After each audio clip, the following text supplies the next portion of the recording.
Assalamualaikum warahmatullahi wabarakatuh. Sebelumnya saya memperkenalkan diri. Nama saya Advis Titus Galuh Saputra, NIM 241710095. Ya. Fakultas Ilmu Hukum, mata kuliah Sistem Pemerintahan Daerah. Dosen pengampu Pak Imada. Saya akan membahas pada malam hari ini tentang kemacetan, ya. Karena topik ini sangat menarik di Indonesia. Di berbagai kota pasti terjadi kemacetan. Saya akan membahas tema tentang kemacetan dengan judul Strategi Optimalisasi Penataan Ruang Manajemen Transportasi Kota Pontianak. Mengurai kemacetan melalui pendekatan wilayah dan penataan kawasan strategis. Pendahuluan dan isu utama. Kondisi existing. Ya, pertumbuhan kendaraan motor yang tidak sebanding dengan lebar jalan. Ya. Karakteristik Kota Pontianak sebagai kota perdagangan dan jasa dengan hambatan alami yaitu Sungai Kapuas dan Sungai Landak. Fokus permasalahan 1. Bottlenecks pada jembatan Kapuas 1. 2. Tingginya aktivitas parkir di bahu jalan. 3. Kurangnya konektivitas jalan lingkungan. Penataan wilayah 1 Pontianak Timur dan Utara. Fokus arus logistik dan titik pertemuan arus utama. Simpang Tanjung Raya dan Simpang Yarsi. Analisis strategis kemacetan penyebab utama. 1. Efek bottlenecks pasca duplikasi jembatan. Meskipun jembatan Kapuas 1 sudah diduplikasi, masalah berpindah ke titik pertemuan arus volume kendaraan yang besar dari arah kota melalui jembatan baru. Menumpuk di Simpang Yarsi karena kapasitas jalan di Jalan Sultan Hamid II tidak bertambah secara signifikan. Yang kedua, konflik arus di Simpang Tanjung Raya. Seperti terlihat pada peta, adanya warna merah pekat di Jalan Sultan Hamid II menunjukkan antrian panjang. Hal ini disebabkan oleh crossing atau pemotongan arus antara kendaraan yang ingin belok ke arah Jalan Tanjung Raya 1 dan 2 dengan kendaraan yang melaju lurus dari arah jembatan. Yang ketiga, hambatan samping yang tinggi. Di sekitar Simpang Yarsi dan Tanjung Raya terdapat aktivitas ekonomi yang padat, pertokoan, pasar, dan pemukiman. Kendaraan yang keluar masuk dari gang seperti Gang Yarsi, Gang Rizki, Gang Berkat memutus aliran lalu lintas utama secara terus-menerus. Yang keempat, pertemuan arus logistik dan komuter. Wilayah ini adalah urat nadi utama yang menghubungkan Pontianak Timur Utara ke pusat kota. Kendaraan besar, truk, bus bercampur dengan ribuan motor komuter di ruang jalan yang terbatas. Komuter adalah, saya akan membahas sebentar soal komuter. Komuter itu adalah orang yang bekerja dari satu daerah ke tempat daerah lain, ke seberang. Contohnya kalau di Pontianak itu secara laju. Berangkat pagi pulang sore, itu namanya komuter. Ya. Oke. Kita lanjut ke pembahas berikutnya. Oke, kita kembali ke permasalahan Simpang Tanjung Raya dan Simpang Yarsi.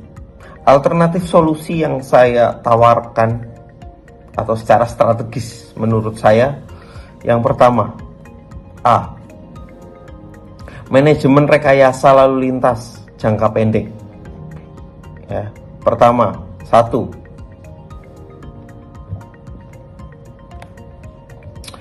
optimalisasi siklus lampu lalu lintas ATCS, ya, mengatur durasi lampu hijau lebih lama untuk arus dari jembatan Kapuas 1 pada jam sibuk pagi dan sebaliknya pada jam sibuk sore, ya. Jadi lampu hijau diperlama. Oke. Yang kedua, penutupan atau pembatasan belok kanan, menghilangkan konflik titik potong dengan melarang kendaraan belok ke Tanre 2 pada jam sibuk dan mengarahkannya melalui jalan Yam Sabran menuju jalan Panglima Aim dan Tanre 2. Yang ketiga, sterilisasi hambatan samping, penertiban parkir liar di bahu jalan Tanjung Raya 2 dan Jalan Panglima Aim agar seluruh jalur jalan dapat digunakan secara maksimal. Oke. Solusi yang B, solusi infrastruktur jangka menengah dan panjang. 1. Pembangunan flyover jalan layang. Solusi paling efektif adalah membangun flyover dari arah jembatan Kapuas 1 yang langsung turun setelah simpang Yarsi atau simpang Tanjung Raya. Ini akan memisahkan arus transit kendaraan yang hanya lewat dengan arus lokal kendaraan yang menuju pemukiman pasar. Kedua, pelebaran jalan akses penyangga. Melaksanakan pelebaran jalan di sepanjang Jalan Sultan Hamid II agar konsisten dengan kapasitas lajur yang ada di jembatan duplikasi. Ya, tanpa pelebaran, jembatan hanya berfungsi sebagai tempat parkir panjang. Oke. Yang ketiga, pembangunan jalan tembus baru. Membuka akses jalan baru yaitu jalan Pemda yang menghubungkan wilayah Tanjung Raya langsung ke Jalan Mayor Alianyang tanpa harus melewati Jalan Tanrai 2. Oke. Selanjutnya kita bahas lebih konkret lagi. Oke, kita kembali ke yang berikutnya yaitu pemetaan wilayah 2 Pontianak Tenggara. Fokus arus logistik dan titik pertemuan arus utama. Oke. 1. Analisis strategis kemacetan penyebab utama. A. Titik pertemuan arus besar. Simpang ini mempertemukan arus jembatan Kapuas 1 dengan Jalan Pahlawan dan Imam Bonjol dan Tanjung Pura. Ya, yang kedua, hambatan keluar jembatan. Kemacetan merah pekat pada gambar menunjukkan antrean kendaraan yang baru turun dari jembatan Kapuas 1 meskipun ada jembatan duplikasi. Penyempatan lajur saat memasuki Jalan Imam Bonjol atau Tanjung Pura menciptakan penumpukan. Yang ketiga, konflik belok kanan.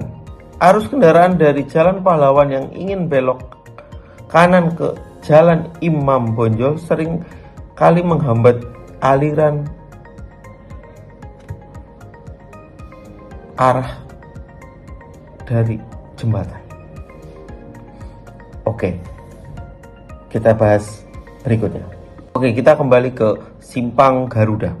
Simpang Garuda alternatif solusi strategis. Ya. A. Manajemen rekayasa lalu lintas jangka pendek. Ya. Optimalisasi marka dan lajur. Yang pertama. Yang kedua, sistem satu arah parsial. Ya. Oke. Terus yang B, solusi infrastruktur jangka menengah dan panjang. Ya. Alternatif solusi strategis. Pembangunan flyover. Oke. Mengingat tingginya volume kendaraan pasca duplikasi jembatan, solusi jangka panjang yang paling efektif adalah memisahkan arus dari jembatan Kapuas 1 agar langsung meluncur ke arah Jalan Tanjung Pura tanpa terhenti lampu merah di simpang. Pemetaan wilayah 2 Pontianak Tenggara. Fokus arus logistik dan kendaraan berat. 1. Analisis strategis kemacetan penyebab utama. Ada 3 penyebab utama. 1. Titik pertemuan arus besar. 2. Parkir liar. 3. Beban kendaraan berat. Titik pertemuan arus besar. Banyaknya persimpangan gang padat penduduk dan aktivitas kendaraan yang keluar masuk menuju Jalan Imam Bonjol seperti Jalan Daya Nasional. Yang kedua, beda kendaraan berat, beban kendaraan berat. Jalur ini masih sering dilalui kendaraan pengangkut barang dari pergudangan di Kuburaya menuju pusat kota. Yang ketiga, parkir liar. Kemacetan yang sering terjadi karena aktivitas parkir kendaraan ini kedua bahu jalan saat mengantri solar di SPBU Imam Bonjol. Oke, kita bahas yang berikutnya. Oke, kita kembali lagi ke pembahasan berikutnya, yaitu ruas jalan Adi Sucipto, alternatif solusi strategis. Ada 3 yang saya tawarkan. Pertama, manajemen hambatan samping. Yang kedua, pelebaran jalan bertahap. Ketiga, pembangunan jembatan Kapuas 3. Ya, kita bahas yang pertama, manajemen hambatan samping. Ya, pertimbangan parkir di bahu jalan dan pengaturan akses keluar masuk gang atau hotel agar tidak langsung memotong arus utama. Kedua, pelebaran jalan bertahap. Melakukan pelebaran badan jalan terutama di titik-titik jenuh seperti di depan hotel-hotel besar untuk menyediakan jalur perlambatan bagi kendaraan yang ingin belok. Yang ketiga, pembangunan jembatan Kapuas 3. Ini sangat sudah lama sekali dibahas. Kendaraan berat dari arah luar kota Mempawah Singkawang yang ingin menuju area industri atau keluar ke arah Trans Kalimantan tidak perlu lagi masuk ke dalam kota melalui jalan Adi Sucipto atau melintasi jembatan Kapuas 1 dan 2. Oke, pemetaan wilayah 2 Pontianak Tenggara. Fokus arus bundaran di Gulis. Pertama, analisis strategis kemacetan penyebab utama. Ada 4. Pertama, anomali arus di bundaran. Kedua, ketidakakuratan durasi traffic lights. Yang ketiga, volume kendaraan tinggi pada jam sibuk. Yang keempat, titik konflik weaving. Oke, kita bahas yang pertama, anomali arus di bundaran. Nah, secara teori bundaran berfungsi untuk mengalirkan kendaraan secara kontinu, ya. Namun di bundaran di Gulis kendaraan sering terhenti di tengah bundaran karena terpotong oleh fase lampu merah dari kaki simpang lain. Yang kedua, volume kendaraan tinggi pada jam sibuk. Sebagai titik pertemuan antara kawasan pendidikan, Untan, perkantoran dan akses utama menuju Kuburaya, volume kendaraan melampaui kapasitas ruang tunggu di dalam bundaran. Yang ketiga, ketidakakuratan durasi traffic lights. Ya, kemacetan ini diperparah oleh perhitungan waktu lampu hijau yang kurang tepat. Durasi hijau dari sisi Ahmad Yani seringkali sudah habis sebelum kendaraan yang berada di dalam area bundaran sempat keluar menuju jalan tujuan sehingga mereka terjebak dan menguji arus kendaraan dari arah lain yang baru mendapat lampu hijau. Yang keempat, titik konflik. Jarak yang pendek antara titik masuk titik keluar di bundaran menyebabkan kendaraan saling memotong jalur.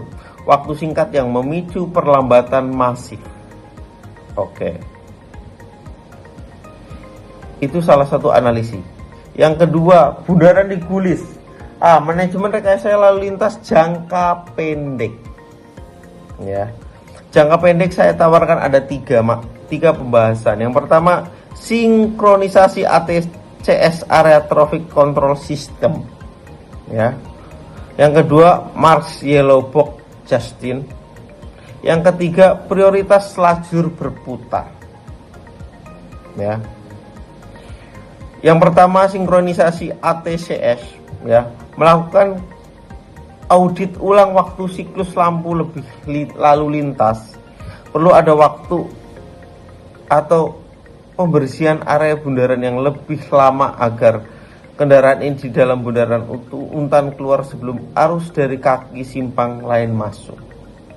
Yang kedua, marka yellow box junction, membuat marka kotak kuning di area-area kritis di dalam bundaran. Kendaraan dilarang masuk ke kotak tersebut jika aliran di depannya belum lancar. Meskipun lampu sedang hijau, ini mencegah bundaran terkunci total. Mengatur marka lajur agar kendaraan yang hanya ingin berputar atau lurus memiliki lajur yang jelas dan tidak terhambat oleh kendaraan yang mengontrol belok. Oke, kita lanjut ke solusi berikutnya. Oke, kita kembali ke solusi infrastruktur jangka panjang, ya, menengah dan jangka panjang. Kita masih pembahasan yang tadi, yaitu bundaran dikulis. Solusi infrastruktur jangka menengah dan panjang itu ada 3 yang saya tawarkan. Yang pertama, pembangunan flyover jalan layang. Yang kedua, optimalisasi geometrik bundaran. Yang ketiga, pengaturan akses keluar masuk fasilitas publik. Ya, yang pertama, pembangunan flyover. Solusi permanen yang paling efektif adalah membangun jalan layang di jalur utama Jalan Jenderal Ahmad Yani, yaitu jalan lurus, dengan memisahkan arus kendaraan yang hanya ingin lewat lurus, beban bundaran dan berkurang hingga 60-70%. Yang kedua, optimalisasi geometrik bundaran, yaitu mengevaluasi lebar lajur dalam bundaran dan radius putar untuk memastikan kendaraan besar dapat bermanuver tanpa menghambat lajur lainnya. Yang ketiga, pengaturan akses keluar masuk fasilitas publik, mengatur ulang pintu keluar masuk area Universitas Tanjung Pura atau fasilitas di sekitarnya yang terlalu dekat dengan bundaran untuk mengurangi gangguan arus utama. Oke, asumsi teknis dasar proyek flyover simpang Tanrai standar proyek APBN. Ya. 1. Perencanaan flyover pada kawasan Simpang Yarsi Tanjung Raya, Kota Pontianak disusun dengan pendekatan benchmarking terhadap proyek sejenis di Kota Makassar, Banjarmasin, dan Semarang yang memiliki karakteristik kemacetan, fungsi jaringan jalan, serta skema pendanaan APBN yang serupa. Ya. Kedua, alasan layak dibiayai APBN. Dalam perspektif perencanaan nasional, Pontianak, Gerbang Kalimantan Barat, Jembatan Kapuas infrastruktur strategis. Dampak proyek lintas kabupaten kota, menunjang logistik regional dan konektivitas Trans Kalimantan, maka pola pembangunan dan standar biaya wajar disamakan dengan proyek Banjarmasin. Oke. Kita akan membahas berikutnya. Kita kembali pembahasan yang tadi kita, agar realistis dan akademis, digunakan asumsi umum proyek nasional. Ya. Jenis flyover jalan layang beton pertegas, panjang flyover 600 meter, lebar 2x7 meter, 2 jalur plus bahu jalan. Struktur box girder beton prategang. Ya, rata-rata biaya flyover perkotaan APBN 150 sampai 200 miliar per kilometer.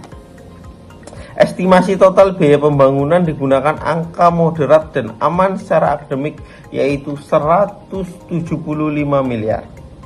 Berarti 600 meter kali 175 miliar per kilometer akan memakan biaya perkiraan 105 miliar.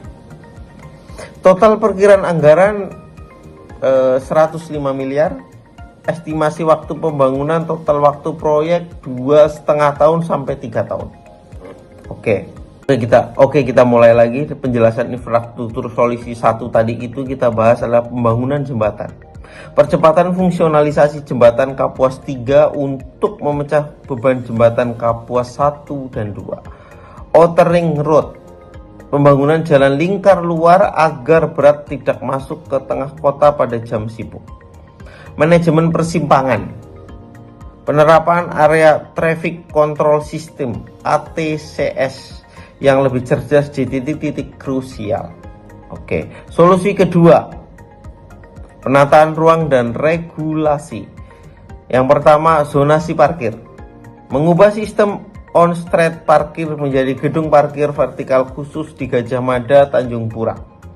Yang kedua, relokasi PKL. Penataan pedagang kaki lima agar tidak memakan badan jalan. Yang ketiga, waterfront city. Optimalisasi transportasi sungai atau bus air sebagai alternatif modal transportasi publik untuk mengurangi beban jalan darat. Solusi ketiga, optimalisasi transportasi publik. Pertama, revitalisasi angkutan umum, modernisasi angkutan kota, rebranding dengan rute yang terintegrasi ke pemukiman. Yang kedua, school bus. Penambahan armada bus sekolah untuk mengurangi pengantaran pribadi pada jam berat atau pulang sekolah. Yang ketiga, zonasi sekolah. Mengetatkan aturan zonasi agar mobilitas pelajar tetap berada di radius wilayah tempat tinggalnya. Demikian presentasi pembahasan kemacetan di wilayah Pontianak. Semoga ke depan Pontianak tidak macet lagi. Terima kasih. Wassalamualaikum warahmatullahi wabarakatuh. Terima kasih.